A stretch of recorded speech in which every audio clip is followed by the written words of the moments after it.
Good afternoon, guys. This is DW from Florida, and yes, what you can see on the wall is a Tesla charger. Now, I bought a Tesla for my wife, Model 3, in December. It's now, I don't know what we're on, September, so 6-7 months later. I'm coming to put a charger on. The original charge, I used the normal 110 outlet, plugged it in, and just every time the car was parked next to the deck, we plugged it in. But what I've got is the new wall charger, so I'm going to just show you how to power this up, how to plug this in. I've just stuck it on there at the moment. It's actually not fixed in. You'll see a cable coming off just there, and that's just to the actual charge that you plug in. Now, they look nicer. It's on a deck. It's away from water. Obviously, they are waterproof. Water will hit it. Rain will hit it from the sides probably, but obviously it just runs straight off. I put my cable in from the closet, power board, fuse board, consumer board, mains board, whatever you know it the board as with the switches. That is where it's going. The mains, I've used a 16/4 cable, and I've got a 70 feet. I got a discount on it because it was a pre-cut 70 feet or whatever's left on the roll, and that cost me 100. Should have been, I think, 159. I got it for about 140 something, 146, 7 or whatever. And then I bought some clips for the cable. The unit itself cost 524. That was 24 was the tax. I've got the 18-inch cable, so 18 feet of cable with this one. You can get 8-foot cable or 18-foot, so I went for the 18-foot just as a standby, just in case the car is parked further away or whatever. I don't know. I like more than less if that's the case. We are actually having a house built at some stage, either this year or next year, so all this will be taken off and moved into there, but I've left all the 70 feet of cable. Some of it's under the deck, and then the rest goes into the house, into the closet. I've done all that so you don't have to see how that's messed around. I'm going to take this unit off and then go from there.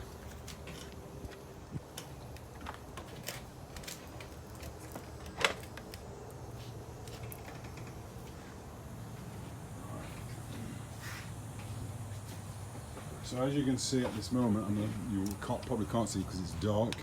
I'm going to shine this light onto it. So as you can see, I'm going to zoom in.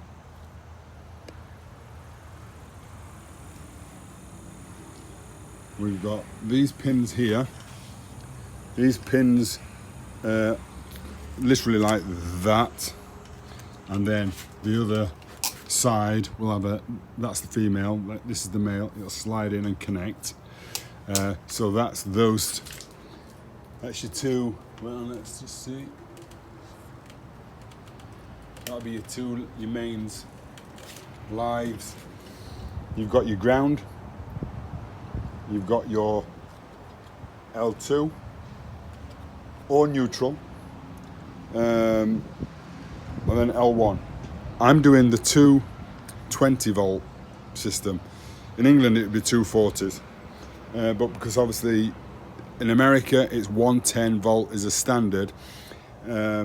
If you double that, because I'm going to be linking two lives, two feeds, which will be two lives, which is doubling the 110, so it becomes 220.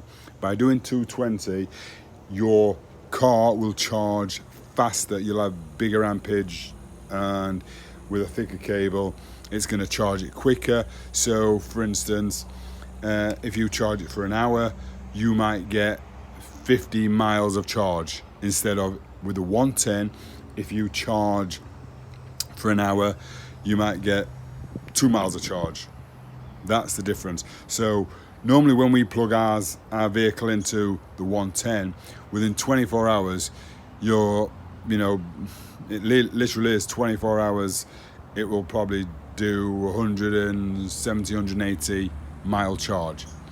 But with the 240, it will charge within 5 hours. Literally, that's the difference. 5 hours it's fully charged or something like that. So you've got inlets here.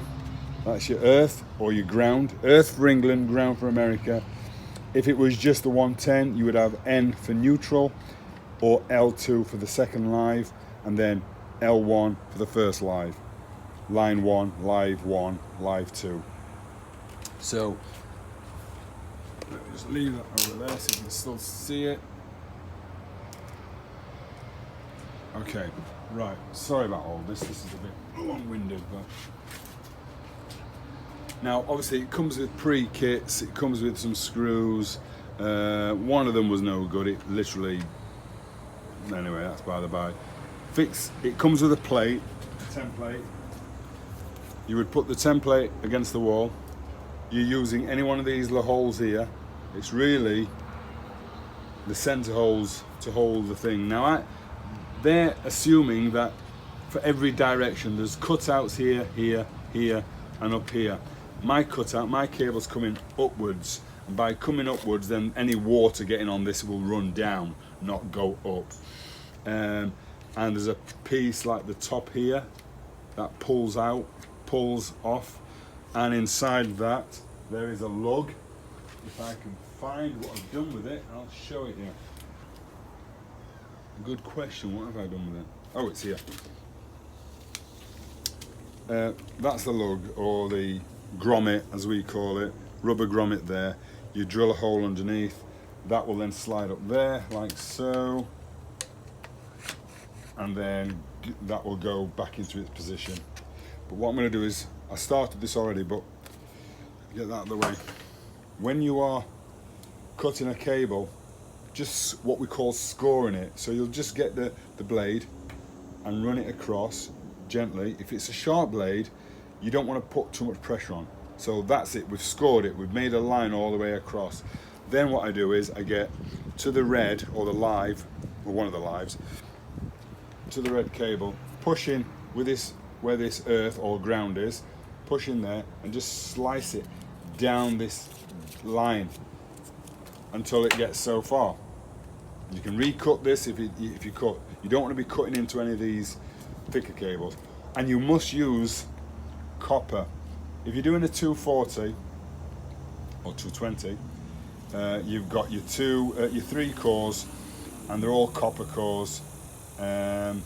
So you really, in this situation, don't need this ground or earth, whatever you call it, because in this system here, your ground or earth is your neutral.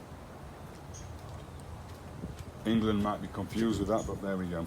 So once you've put that cable on like that, just pull it.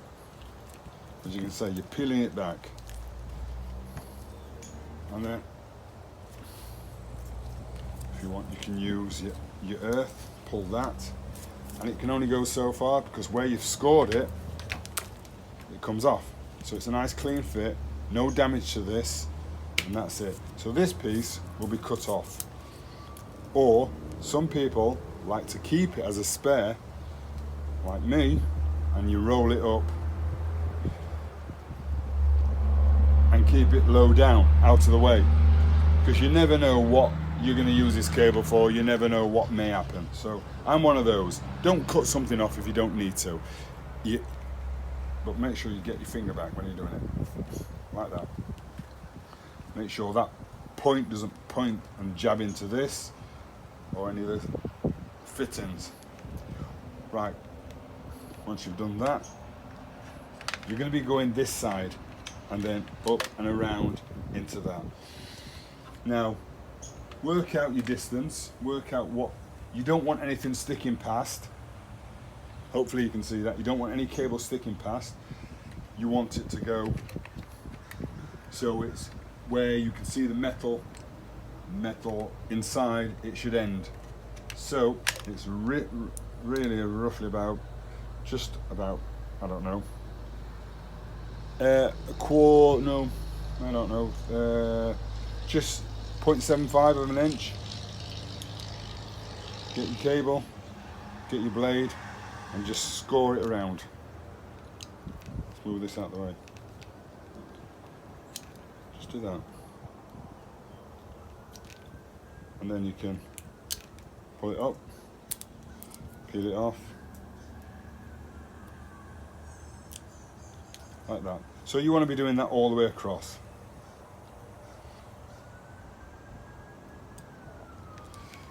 Score it, cut it up.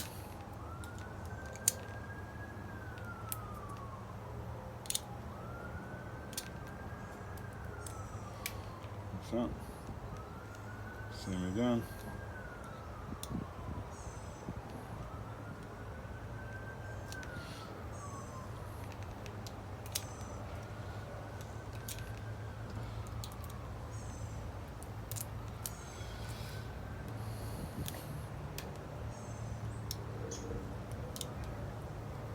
And that's it. Right. If you get these any longer and you do it, overdo it, which, no, that's good. Then, as long as nothing's sticking out the other end and nothing's sticking out above, you're good. But if you do, just snip off the end. You've done the main bit. Now with these, you don't need to fold. So if it was a single wire, you would fold it like this. You'd fold it over and double up the thickness and then stick it in there and tighten it up. You wouldn't leave it as a single wire going in. You need that doubleness. You need to have it so it grips and holds. Right. Now if you're going to use a cable, which is normally like a live or something like that, you have to label it. Make sure you label the cable. So that, obviously in colour wise, you'll know that that's line 1, line 2 or whatever. So we don't want to be making any mistakes. So when you get back to the main board, the fuse board, again, you'll match the same, like for like, going into the same areas. So I'm going to use my black as line 1.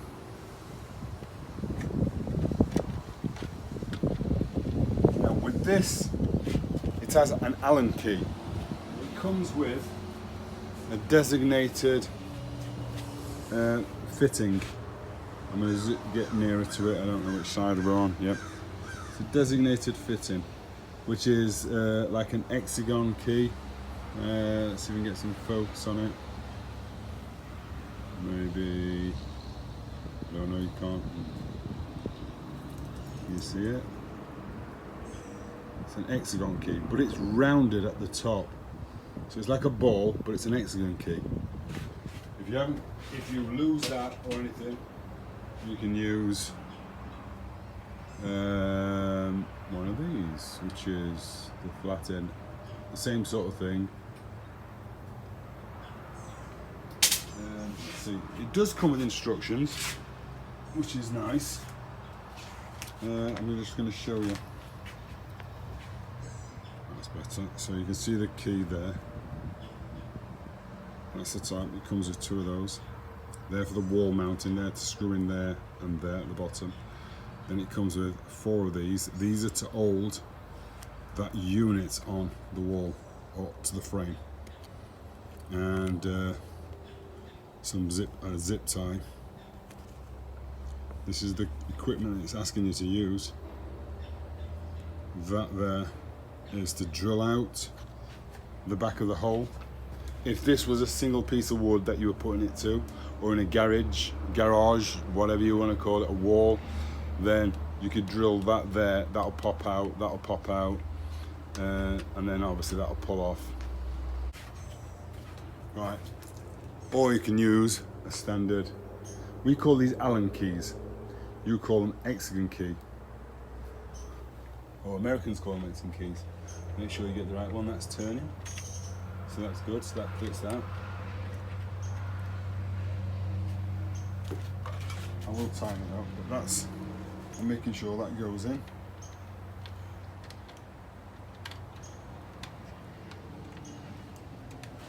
Let's see if it goes all the way through. Is it coming all the way through?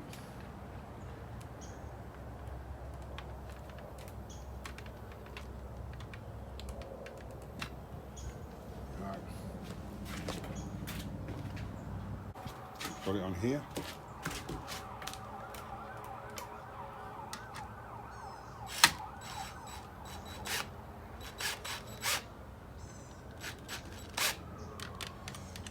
I'm not doing it too tight, I don't want to damage anything yet.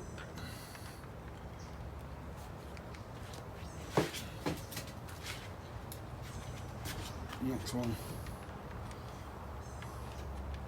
line 2 will be the red.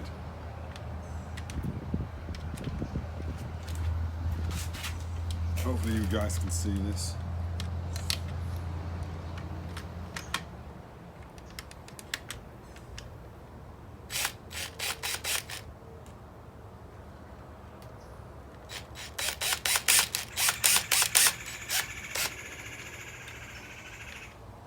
So is that the woodpecker?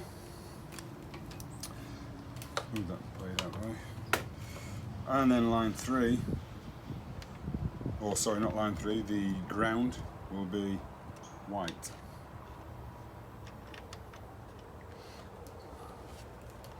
And again, Mexican.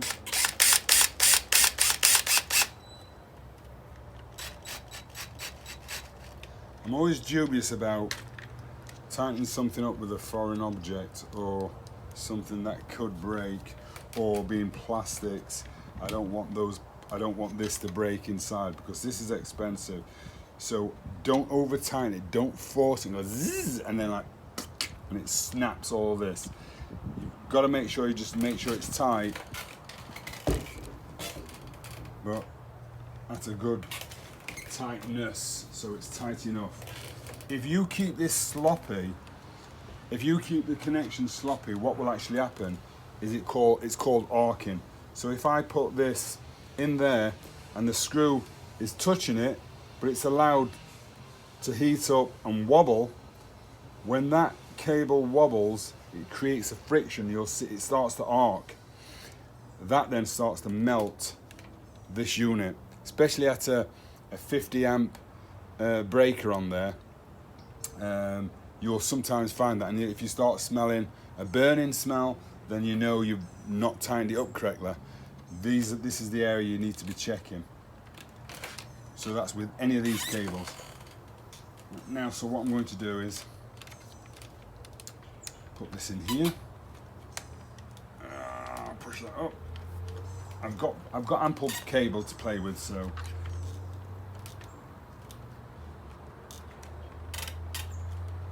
And it must go around, and actually that's what that's for. Okay, I was wondering what the cable tie was for, but I see it. So let me get the cable tie. That cable tie, took this light in.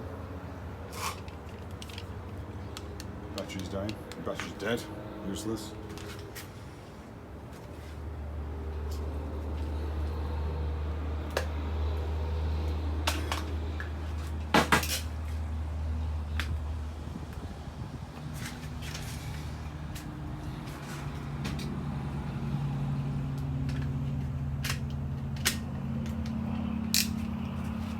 Okay, so this cable tie is for this here. So put this over here so you can see. Just here.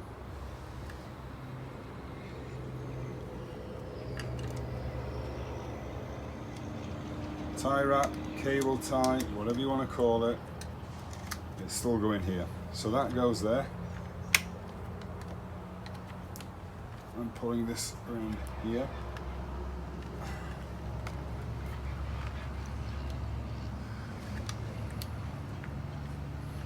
And that, I'm going to pull this lot together.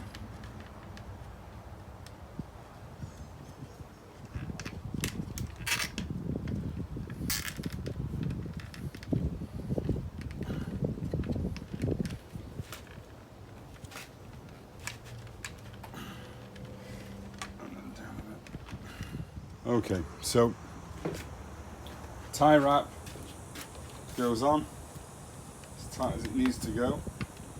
Make sure your cable's all nicely fitted, not twisted or bent or anything. When any cable is bent or twisted, the weakest point, or where the heat spot creates, is in that bend. So the tighter the bend, that's where the weak spot in that cable is. That's where it heats up and it can create a fire or can break the connections. Always have your cable as is, nice and round, nice and smooth, the best way it fits. Just going to cut this off. Tie wrap's off. Okay, I'm going to move this cable down. Again, I don't like throwing cables away or cutting cables off if it's not needed. But what I will do is just make sure that point is facing down, like so. It's out of the way, not going to hurt anyone. Once this lid's on, or the cover's on, it's not going to be touched. Now we put this on. This grommet, or the rubber seal, or whatever you want to call it. Now, remember which way it goes. Come look at this one and match it up with this one. And there's a clip, a certain spot it actually goes into. And I've got an ant walking on my face. Oh, Jesus. Ah, that's awkward. I don't know if it taps on or slides on or what.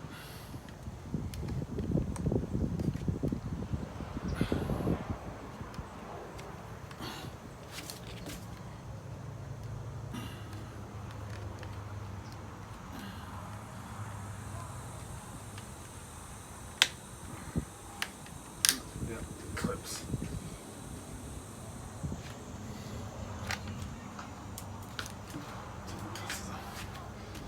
That's a bit tight.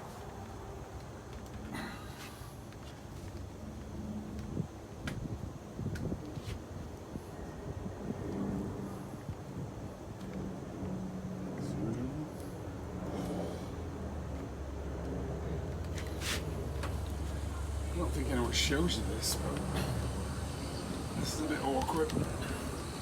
Ah, does it turn? Does it go in and turn? No. I think that just pushes up like that, and it holds once the cover goes over. So what I'm going to do now, yeah, it's on. But be careful of this. This is very tight, meaning this cable is awkward. The lid needs to go over now, and it secures into place, so this lug or seal won't drop down. I'm sure it won't be the same if it was the top.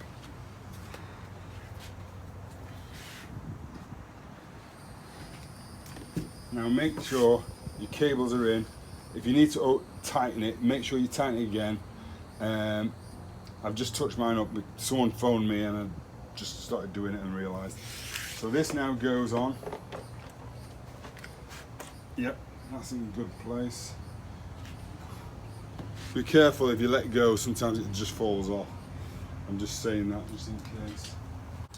Okay, so the unit's on. Got to put the screws in on the top to hold it.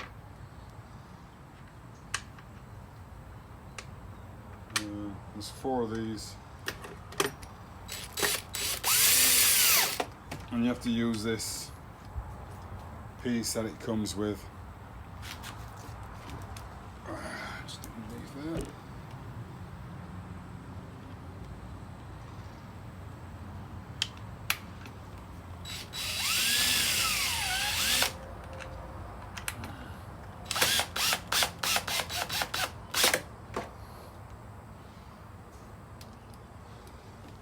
See if we can get around here.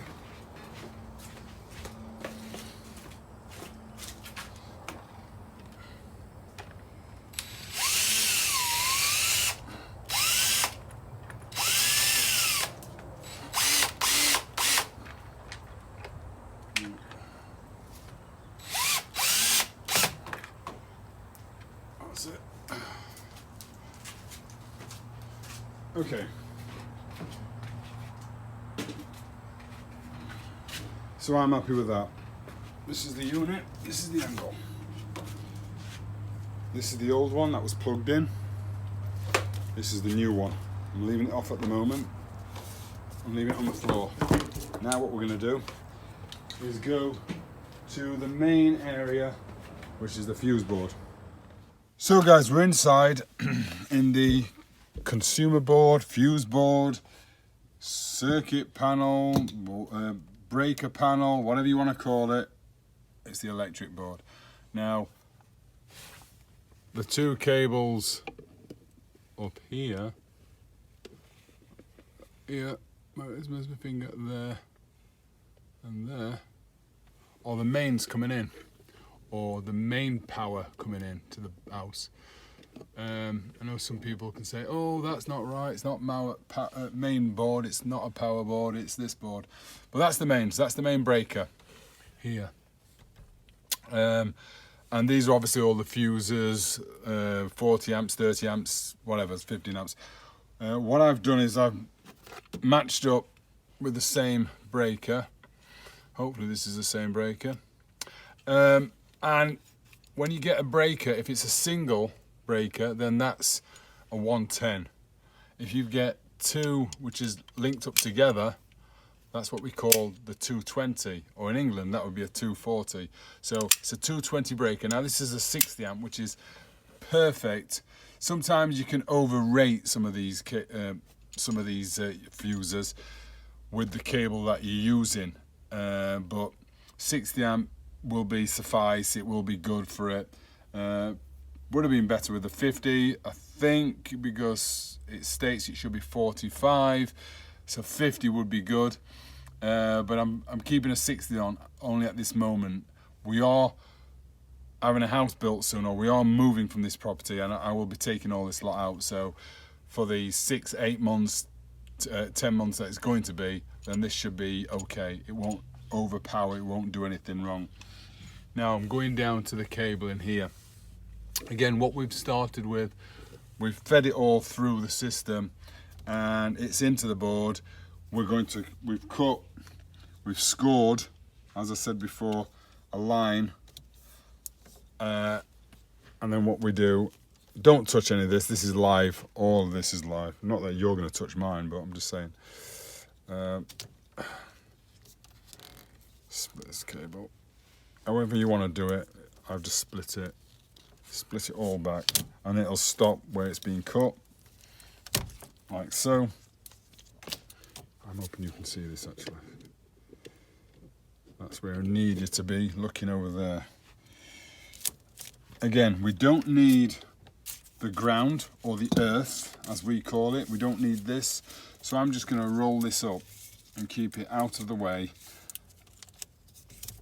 so it doesn't touch anything else, because it's not doing anything in the other board for the Tesla charger. Try and keep things tidy. As you can see, they've got tidiness when they've done the job, when they've originally put these in. So try and keep everything nice and neat and tidy. You don't want to be just cutting across and twisting it and bending it, like I said before. Right, so what I'm going to do, I'm going to see where the first one's going, which is the white. And I want it roughly around on this area here. So again, I'm going to just score it. It doesn't have to be as deep, don't forget. Cut it up like this, just take this off. I'm hoping you can see this actually, I'm sure you can.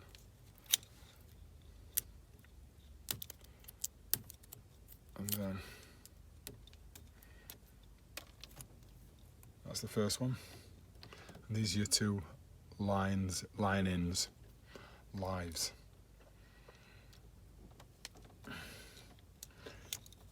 And again, you're not going as deep with these cuts.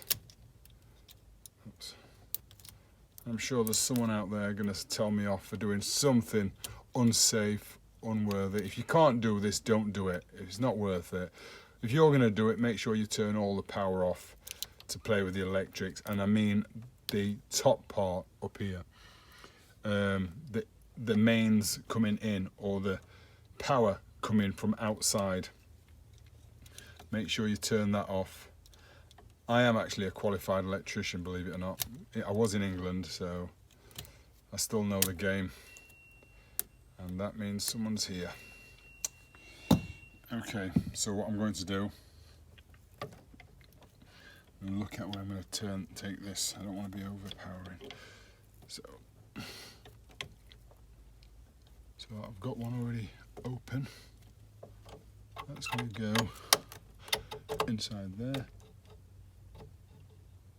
And then it's going to tighten up.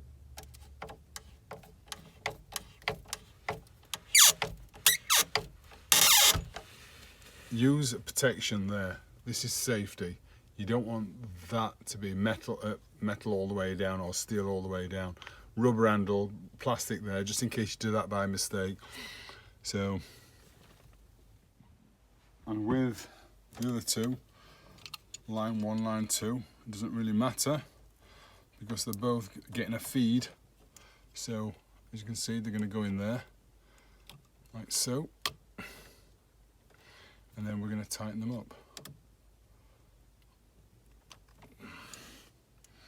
Might just need opening a bit. That's it.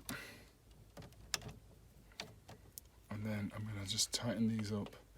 Do them nice and tight, because if it's not connecting properly, you remember what I told you, it can arc, it can create a fire. It will create heat. I'll tighten that up once it's actually on there properly.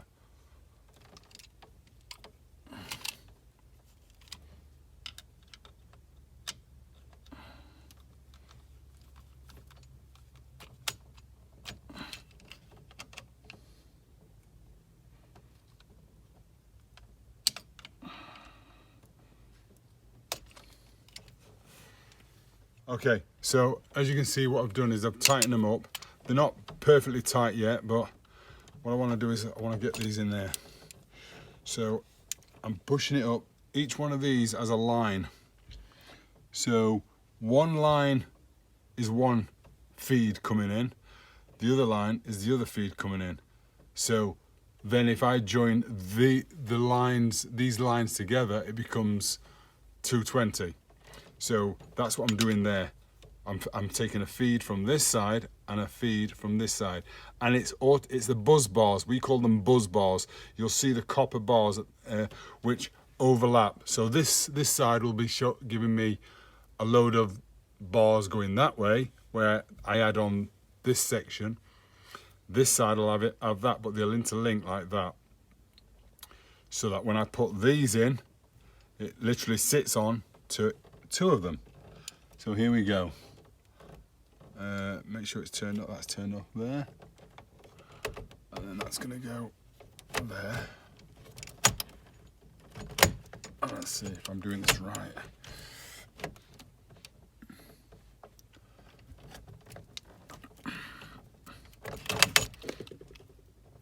Now this is a hook. Certain types go on different ways, and I think that's it. That's not on properly. That's not on properly, so I've got to make sure that's on. It hooks onto the rail this side, and then we push it in, and that's it. That's in. Just make sure. 1, 2. So that's in at the moment. It's not powered up, but it's in. And then what I'm going to do is bend these accordingly so that they're not. Remember, I'm taking these out in several more months' time. These are coming out, but that's okay. It's not tight. There's no twists in that cable, so that's basically it. Now, what I'm going to do is turn this on and then go outside and see what it looks like. Right, so there we have it. It's lit up. It's been running up and down there, so it's charging it. And the higher the charge, the power, then the higher it goes. So if it was on 110, it'd be lower down, but now it's at the top, showing it's giving you full capacity of this charge, and it'll charge it quick. Right, my son's here, so I'm looking up the cars here. He's going to plug it in, and let's see if it blows up.